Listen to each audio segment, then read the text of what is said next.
Ken Karunas அவரே இயக்கி நடித்த படம் யூத்து. பெரிய எதிர்பார்ப்பு இருந்துச்சு படத்துக்கு. ஆனால் சென்சார் கிடைக்கல அப்படின்ற மாதிரிலாம் பிரச்சனைகள் சொன்னாங்க.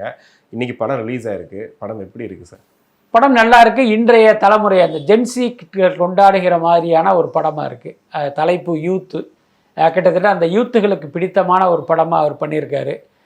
முக்கியமாக அவரே ஹீரோவாக நடித்ததால் இப்போ தனக்கு என்ன வரும் அல்லது நாம் பண்ணது எது மக்களுக்கு பிடித்தமானதாக கொடுக்க முடியும்னு தெரிஞ்சு அந்த படத்தை பண்ணியிருக்காரு. அதே நேரம் நீங்கள் கதையாக பார்த்தீங்க அப்படின்னா அந்த வழக்கமாக இந்த டீனேஜ் படங்களுக்குனே ஒரு ஃபார்முலா இருக்குது. கிட்டத்தட்ட ஒரு முக்காவாசி படம் ஒரு அராத்தா திரிவாங்க, அதுக்கப்புறம் பொறுப்பு வந்த ஒரு இளைஞனாக மாறுவாங்கங்கிற அந்த லைன் தான் இந்த படத்தினுடைய கதையும் கூட. பட் அதே நேரம் ஒரு ரசிக்கிற மாதிரி அந்த படத்தை எடுத்திருக்காரு.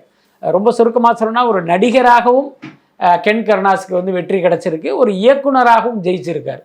சசிகலா மூலமாக ஒரு தொகுதியை வாங்கி எம்எல்ஏவும் ஆனார். இதெல்லாம் கடந்த கால வரலாறு. அதுக்கப்புறம் எடப்பாடி அந்த கட்சியை கைப்பற்றிய பிறகு கருணாஸ் போன்றவர்களை அவர் பெருசாக முக்கியத்துவம் கொடுக்கல.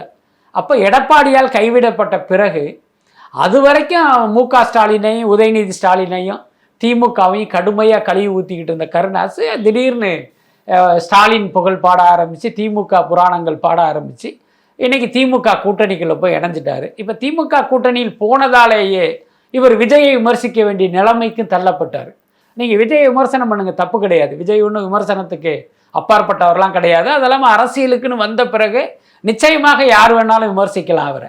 அதே நேரம் உங்கள் பையன் அதே விஜயினுடைய டைட்டிலில் ஒரு படம் பண்ணுறாங்க போது முதல்ல என்ன பண்ணியிருக்குன்னா நீங்கள் அதை தடுத்து இருக்கணும்.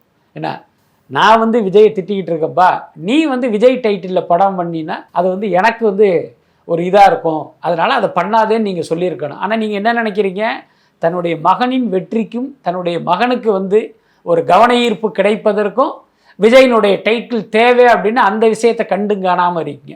அப்போ இதன் மூலமாக கருணாஸ் யார் என்பதை மக்கள் புரிஞ்சுக்குவாங்க. அப்படி தான் நான் நினைக்கிறேன்.